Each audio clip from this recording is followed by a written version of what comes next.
Hey everyone, today I present to you, What if Madara Uchiha was in The Legend of Korra, Part 1. Feel free to like, comment, and subscribe. Standing at 5 feet 8 inches, the figure before them would have been less conspicuous were it not for his trailing black hair, musculature and the dark eyes unlike many other water, fire or earthbenders he'd seen before. Tenzin turned to his mother, confusion vaguely visible on his face. You say that Tunrak found him among the tundra? Smiling passively, Katara watched her son try to hide his all too obvious chagrin. Yes, among the frozen tundra. Despite that, the young man seems to have recovered quite well. Though he's said very little since his arrival. Mother, I can't just take an orphan from the village. His parents. I have no parents. Cool and concise, gray-black eyes regarded him, searching him for something, though the airbender wasn't sure exactly what. My mother passed away during childbirth, my father is gone. Something dark littered his tone as he spoke of his family. Tenzin's face softened at the words, regarding the young man, little more than a child, with renewed interest. What about Kia? Surely she would not be adverse to taking him there? And then what? The elderly woman queried, raising an eyebrow. Tenzin, this young man has nothing. Surely you would not strand him in the city with nothing to his name? I know I raised you better than that. Despite his age and stature, Tenzin still felt like a child before that look, like he'd just thrown me into a snowman after he drew in one of his scrolls. Sadly, this actually hadn't occurred too long ago. Yes, mother. He acquiesced. And what is your name, young man? He asked the teenager, taking in his dark look with a small frown. Madara. The youth responded curtly, relaxing slightly. Well, Madara, are you a bender? He questioned primly. Define bender. Madara requested with a small smirk. I have a feeling that we have different opinions on what a bender is. Tenzin's brow twitched at the slight mischief that coated the words, well aware as to what he was referring. You know full well what I mean, young man. Now, can you firebend? The youth's hot-headed, strong attitude and red armor, out of date, but nonetheless a fixture among many firebenders to the west, indicated the element was probably his, and for some reason that Tenzin couldn't quite place he was unable to write the youth off as a non-bender. Firebend. He mulled, lips twitching at the older man's ire. Yes, I can firebend. Would you be so kind as to demonstrate? Tenzin asked politely. All right. There was something almost hostile in that gaze now, but nonetheless the boy stepped away, turning his head and raising his hands to flip through hand signs. Fire style, annihilation. 1, he called out, finishing a 6-seal maneuver and breathing fire. While the amount of fire wasn't massively impressive, the fact that it contained itself to a wall, 5 feet across and 5 feet high, most assuredly was, not making mention of the fact that he'd breathed it as though it were air. Very impressive. He murmured, eyes widening slightly as he took in the young man before him with a different gaze. The armor, the way he shifted as though to ensure that his hair was not only away from his face, but separate from his entire body, his muscles as they tensed, prepared to leap away mid-technique. This wasn't a child. This was a warrior. As the flames ceased, and the youth turned back to him, he found himself pausing at the look in his eyes, reflecting mistrust and almost fear in their gaze. Where did you learn that? He finally asked once he'd recovered from his shock. My father. He bit out, and all of a sudden Tenzin realized that the boy before him was still, despite all evidence to the contrary, a boy. His mother's grim face reflected that she had reached the same conclusion he had. The only way you learned how to bend like that was either extreme training, or combat. Maybe his judgment was clouded by the boy's age, or biased by his own heritage, but how would you like to come to Republic City? 1 week later. Madara regarded the poster with a raised eyebrow. Amon. The word was murmured carelessly. Together we can stop the suppression of non-benders. The fool on stage yelled, gesturing wildly and earning cheers from the few people in the park taking notice. Mulling over the man's words, he rolled his eyes at the obvious manipulation at play. Whenever someone gained power, someone else always wanted that exact same power. A simple dichotomy of principles. Jealousy was one of the cornerstones of humanity, as was fear. Fools! He chuckled, watching them clutter about making noise. His smirk tightened slightly when he thought about the individuals being threatened, however.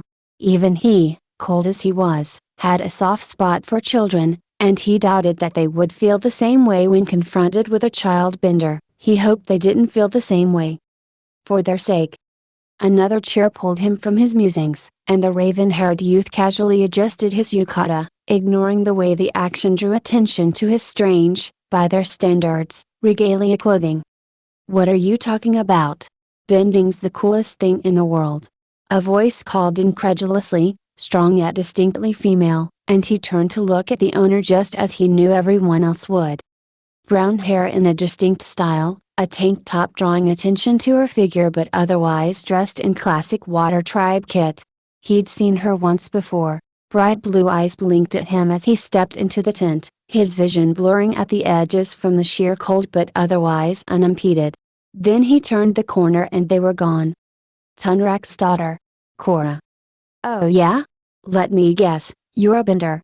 Despite the immaturity of the action, he still couldn't help the small chuckle that escaped. The insult had been his brother's favorite after his athletics master, a normally rather serious clanswoman, had laughed after Izuna had proudly proclaimed that as clan leader their father was, without a doubt, the biggest bender in the clan. "Yeah, I am," she announced, nodding smugly. Deciding the young woman wasn't worth much more attention, he turned his attention to her summon or animal, a strange white beast with large ears and a witless smile. "And I bet you'd just love to knock me off this platform with some waterbending, huh?" he crooned, smiling patronizingly. "I'm seriously thinking about it." Korra glared, crossing her arms haughtily. Madara blinked. Did she seriously just? In an obvious reaction to her words, the clown on stage turned to address the crowd gathered around him. "This is what's wrong with the city. Benders like this girl," here he pointed at her accusingly, "only use their power to oppress us," he yelled. As one the crowd collectively turned to glare up at her angrily. Yeah. Yeah. Yeah. He stared at the clueless people blankly, then turned back to the obviously none too intelligent girl as she continued to dig her own grave. "What, am not oppressing anyone." She grit her teeth, flinching as she thought. "You're oppressing yourself." With that final insightful comment the girl turned on her dog? And they walked away. Sure enough, within minutes the girl found another conflict with one of the local factions, the Triple Threat Triad, apparently. While her comeback wasn't particularly witty, he admitted that he was impressed with her sheer control of the elements. Water, earth and fire? Even he'd barely managed to become adept in all 5 elements, and he was a rare case even among the Uchiha clan. He'd learned in his time here that most generally mastered a single element, 2 if lucky, and even then it was mostly bloodline elements such as ice or metal, save the fire and lightning users. Come to think of it, while most Uchiha were fire specialists, a fair few actually subspecialized in lightning themselves. A connection? Regardless of the connection he had possibly found, the girl, Korra, was being arrested. His eyes widened as she caught the metal user's rope with her bare hand. If that man were a lightning user she'd be extra fried right about now. Following the ensuing chase, he couldn't help the sigh that escaped his lips. Maybe it was just homesickness talking, but the girl's attitude was reminding him less of Izuna now, and more of someone else he'd always been fond of. Part of him wondered when he'd started comparing Hashirama to a brother, but that part was quickly squashed beneath Uchiha detachment, and he took off after the brunette. He grimaced when he caught sight of the several near captures, but when she was shadowed by the airship and dragged into the air he knew that it was finally the end of the road for her. With a small grin he casually slipped a kunai from his sleeve, flinging it with force nigh unrivaled. Most knew of Hashirama's dual-element skill, and the wood release that seemed to result, but few knew that his rival had his own elemental advantage. A reason for his supreme flames of war beyond even other Uchiha. As with most Uchiha, his main element was fire. Unlike other Uchiha, his sub-element was air. With a screech that grated his senses and left the strange dog and girl howling and clutching their ears respectively, the metal ropes split, sending them falling back towards the earth. Korra spun her arm in an arc as she fell, landing in the water and sinking below the surface, where she didn't rise. He blinked in surprise, but upon focusing finally made out a dark silhouette at the bottom of the river, steadily and stealthily making its way up said river. By the commotion the other men chasing her didn't, and his grin widened as he realized that despite her lack of skill in wordplay, she obviously had more skills up her sleeve than he'd reckoned. Gesticulating wildly, the brunette pointed at him, wildly proclaiming, "That was you." Madara stared down at Korra, raising an eyebrow. "Yes, that was me. Perhaps you should be a little more thankful," he scolded. Beside him Tenzin cut across anything she may have said. "Regardless, thank you for keeping Korra out of trouble, but she'll be going home soon." The glare he leveled at the girl caused her to shrink into herself, pouting. Abruptly he found himself comparing her to Hashirama. "But, Tenzin." "No means no, Korra," he said firmly, staring down at the girl. "Is that your decision to make?" Madara cut across firmly, unable to stop the words as they escaped. Tenzin turned to him, blinking. "I beg your pardon?" Frowning, the Uchiha clan leader inhaled sharply and then rose to his full height. "Korra here is old enough to decide for herself. Unless you practice slavery, I'd advise you exercise your freedom of choice to yourself and your family alone." While the question hadn't been overly legitimate, the look on the bald monk's face spoke for itself what he thought of the insinuation. "How dare you?" "Tenzin, the city needs me." Korra cut in desperately. "I wouldn't go that far." He spoke dryly, and as Tenzin looked between the two of them, the dark-skinned water tribe girl looked away, flushing. "Nonetheless, the choice to stay or go should be hers, whether you like it or not. Or are you planning on ordering others around? Mayhaps your wife or Kia?" While his wince showed just how Tenzin thought that would go, he nonetheless persevered. "That's besides the point. The Order of the White Lotus is responsible for her protection. If you do your job right, then that won't be a problem. In the meantime, I'd say the thing that this girl needs most is discipline. Or do you intend to welch on your end, Tenzin?" The airbender looked at the two teens, frowning in thought. "I see your point." He reluctantly conceded, and the girl looked up quickly, eyes wide. "All right, you can stay." He finally sighed. Beaming, the girl swept forwards to grab them both in a hug. "Thank you." Feet off the ground, Madara turned to the older man. "I changed my mind. Take her home, please." Tenzin's eye twitched. As far as stealth attempts went, this had to be, by and far, the worst he'd even heard of. Apparently the Avatar had decided to exit the temple and visit the city, according to the radio at least. He would have thought that even civilians would have the common sense not to go to a large-scale arena and participate in competitions when sneaking out. This girl may be the Avatar, but she's no probender, and the platypus bears are intent on exploiting that weakness. They're giving her. With a bemused sigh, Madara stepped away from the shade of the balcony, casually turning to step down the dimly lit street. The building several streets away beckoned like a torch, and he slowly smiled as he moved. Staring as the blue-clad girl twirled her way through the obstacle course with her eyes closed, Madara ruminated that the Avatar had definitely improved in her taijutsu since arriving at the air temple. Another prodigy no doubt, though definitely one with a short attention span. Although, he mused, turning to watch a figure make his way up the stairs, sometimes the best prodigies were those that couldn't focus on a single aspect. Smirking as he paid attention, Madara followed the firebender with his eyes, turning to regard the huffing multi-talented bender.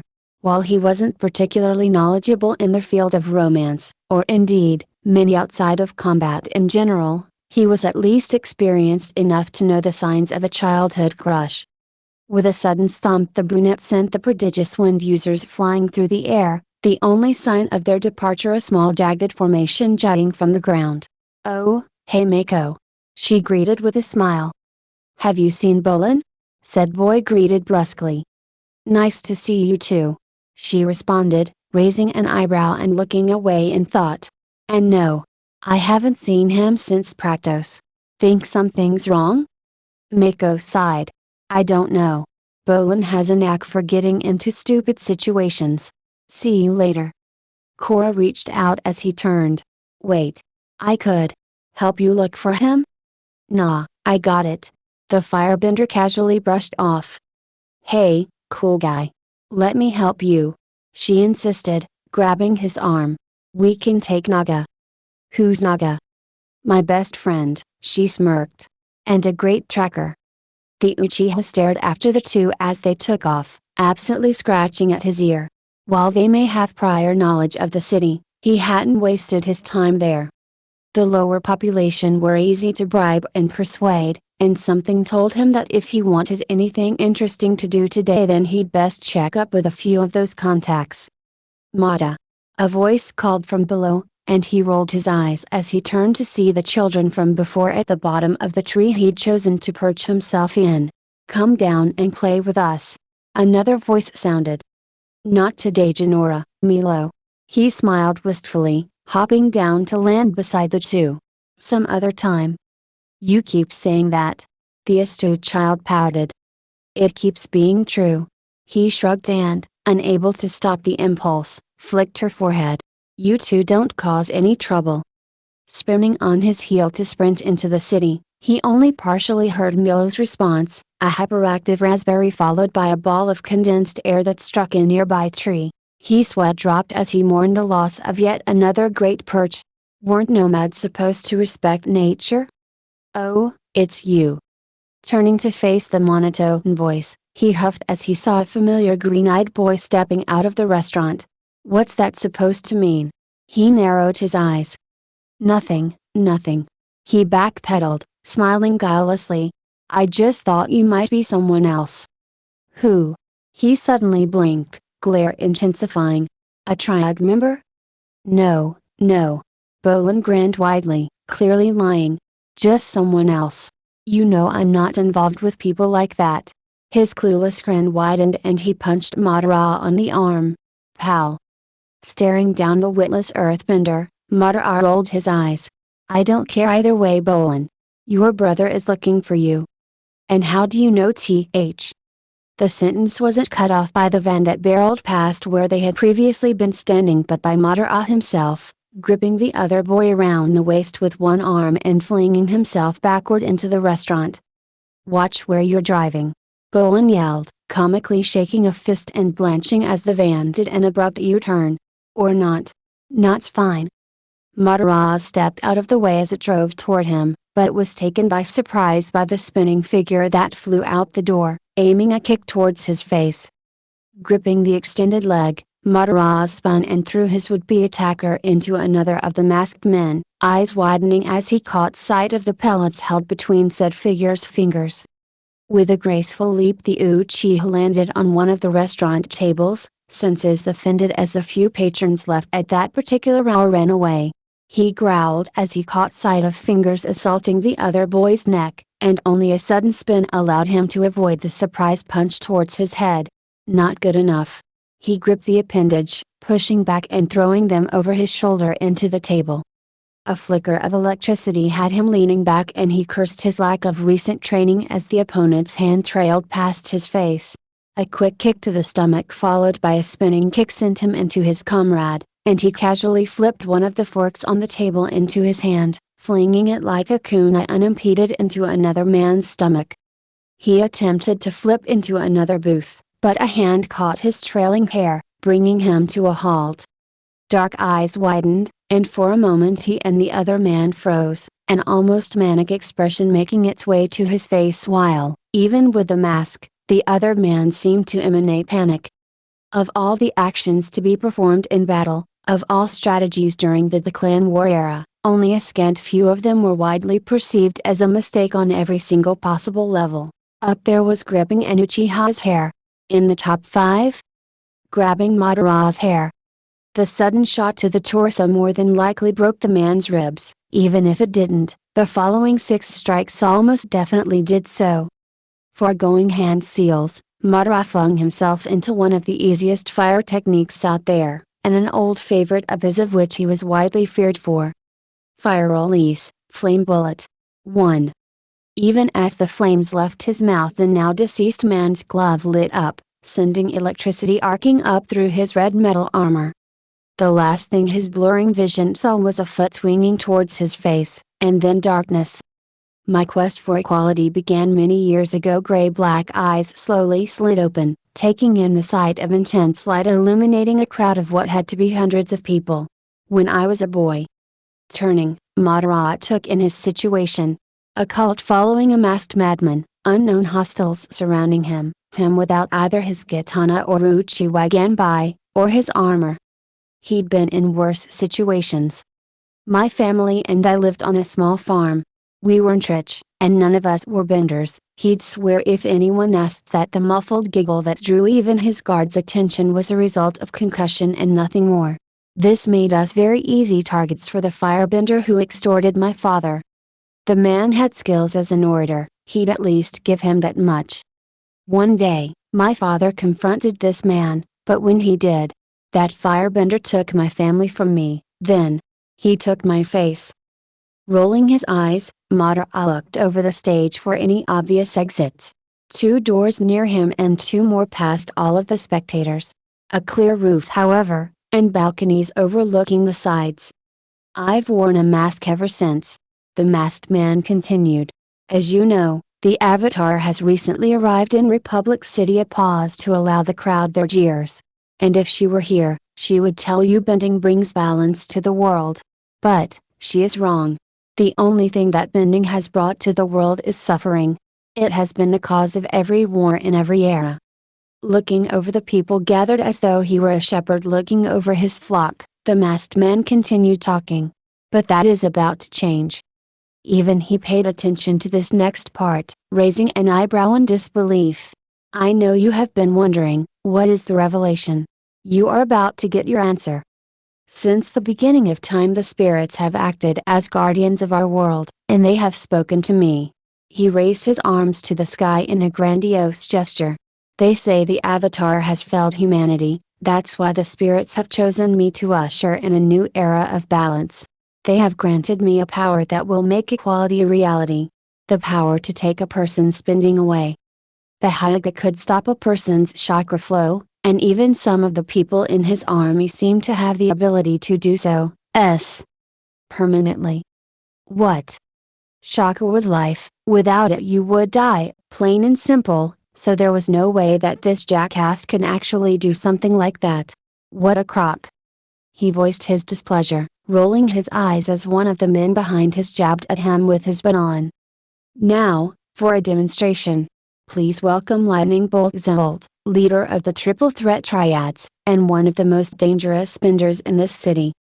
As the masked psycho's words flowed over the crowd, Madara carefully applied pressure to the rope, performing the traditional rope escape technique and then relaxing as they fell away. With a simple hand to his forehead the man took away Lightning Bolt Zolt's bending, and Madara frowned as he realized the man's technique. Sealing. Back when the Uzumaki had decided to create a treatise with the Senju, the art of sealing had been their chosen weapon, in particular sealing jujutsu. It was agreed that many Uchiha were next to useless without either their chakra or their Sharingan. A simple seal to the forehead and it sunk into the skin. Difficult to fix, but not impossible. It was actually the foundation for the school of Genjutsu. Uchiha excelled at Genjutsu. But, if he could seal bending, bloodlines, all of a sudden, everything made sense. Jutsu without seals, the sheer rates of growth, the substantial rates of jutsu use without anyone batting an eye. For the first time, Madara understood the sheer advantage he held over these people. A grin slowly developed, even as another criminal was stripped of his abilities. Rising to his feet as he was prompted to do so, the Uchiha clan leader decided to reveal just why, exactly, he was the clan leader. If Amon was surprised by his ropes already being untied, he didn't show it, nor did he reveal surprise as Madara went for close combat. The first punch was swiftly blocked, though augmented by chakra as it was. Even the masked man couldn't hide his widened eyes from the Uchiha's superior vision. The next strike was deflected to the side, and Amon's own retaliatory punch was knocked off course by his own talented deflection. Another punch was deflected, and a kick was quickly shot out at the man's chest, though his sudden flip carried him out of range. And then he was there. A left jab, a right hook, a spinning kick clockwise, another hook, a straight, a sweeping kick, a roundhouse kick.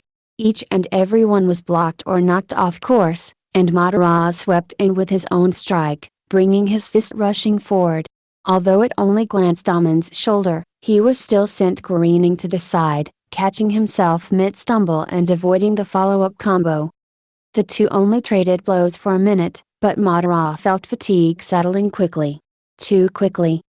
"You," he murmured, affirming his suspicions when the other man's eyes hardened. Amon's feet struck his ankles, and although he didn't feel nearly enough force to knock him down, he still fell to his knees. A hand met his forehead. He felt the blood rush through his system, felt his chakra steadily pulsate, attempting to block off his own bloodline. A pulse of chakra dispelled the technique, and Madara smirked as he felt the man's triumphant smirk. Fire release, oiling heat. 2, he grinned almost psychotically as the flames engulfed the other man, screams cutting through the air. Then the fire was out, and he had only a moment to widen his eyes before a fist was flying towards his face. He stepped out of reach, flipping further and briefly wondering how the man could dare to use the very techniques he was extolling a hatred of. Then he realized that in the ensuing fight the smoke of his technique had covered the two. No, more like mist. Madara. A hand gripped his shoulder, and he almost struck until he realized that the owner of the obviously female voice was Korra. "Come on," she stressed. He faked a turn towards her, purposefully turning his back on Amon and discreetly flipping through seals, much to the girl's confusion. "What are you doing? We've gotta go." She grabbed him, the fear evident in the way her blue eyes widened. Obviously Amon had taken the chance to get in close. Good. Wind release. He hesitated for a brief moment, though thankfully his enemy was far enough away that it didn't matter at this point. He didn't particularly enjoy killing, but sometimes it was necessary. He hardened his heart. Drilling air bullet. 3. Gestures meant a lot to Jutsu, and in this instance, whereas the technique would have exploded at point blank and instantly destroyed his opponent, it instead went slightly wide, flying across the stage and clearing the mist. Though the brunt of the technique still drilled through Amon's side, instantly downing the man and tearing a fissure through the ground. Even as the masked figure's fingers twitched, and his breath rattled, Madara could hear him straining to speak. He grit his teeth at the man's suffering, but leaned in as he desperately struggled to speak. "I should have stayed." He blinked at the words, furrowing his brow. "My." He knew the voice, beyond simple faces and personality. Beyond simple roles. What was his name? What the hell was that? Korra burst out from across the stage, unable to see the masked man's last breaths. For a moment bleary eyes met his, and he realized from Amon's own stare that his eyes were running. Tears running down his cheeks, even though he didn't know why. "What was the name of your brother?" he whispered. "T.I. Tarlock." He froze as he stared at the man, not even noticing the man's fingers slip from his suddenly numb hands. He didn't recognize the brother's name, but something else was clawing at his guts, trying desperately to escape. Benders.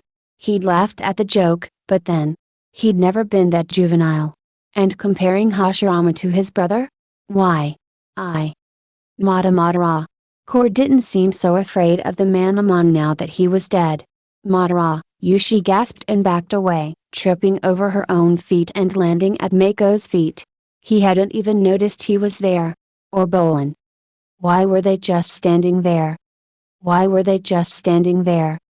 Blood running down his front, fingers reaching towards eyes, crimson shining through? Izuna. A smile, the last smile. A bright light. Tears. Hashirama's corpse. Izuna. His hands flew towards his face, wiping away tears and coming away red. Izuna. He was vaguely aware of someone grabbing his hands, clawed fingers being pulled away from his eyes. With a choked sob, Madara passed out.